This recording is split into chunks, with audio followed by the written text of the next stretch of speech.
Përshëndetje dhe mirë se erdhët të gjithë ju të shenjës së Bricjapit. Do bëjmë një mesazh për ju dhe ai është krye peshkopi, dituria vet, urtësia vet. Për ty që e Bricjap, kjo letër është një kujtesë e thellë se fuqia qëndron në dijen, strukturën dhe vlerat që nuk lëkunden. Ti je një ndërtues, jo vetëm e suksesit material, por edhe i themeleve të mbrëmshme që rezistojnë kohës. Kryepeshkopi të fton të kthesh kokën nga ajo që është e përjetshme, mësimet, rrënjët, urtësia që nuk ndryshon me modat.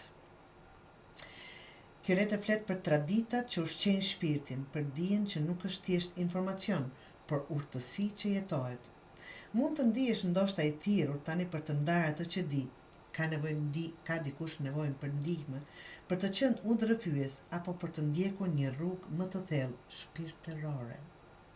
Dhe ti je gati, jo sepse e ke gjithë përgjigjen, por sepse ke mësuar të dëgjosh, dhe dëgjimi është forma më e lartë e urtësisë.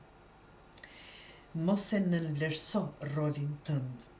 Njerëzit të shohin si shembull dhe edhe kur ti nuk flet shumë, vlera jote qëndron jo vetëm në atë që ndërtove, por në mënyrën si je, e pa lëkundur, e pa përrullur dhe e thellë. Ti je mali që mban kohën mbi supe dhe tani universi të thërret të jesh edhe mësues, edhe nxënës, sepse dija e vërtet nuk mbaron kurrë, ajo rrjedh përmes teje tek të tjerët. Është një thirrje të dashur Bricjapër për të mësuar dikë dhe për të mësuar nga dikush. Atë çfarë mund të jepni, jepeni, por dhe të dëgjoni, të mësoni.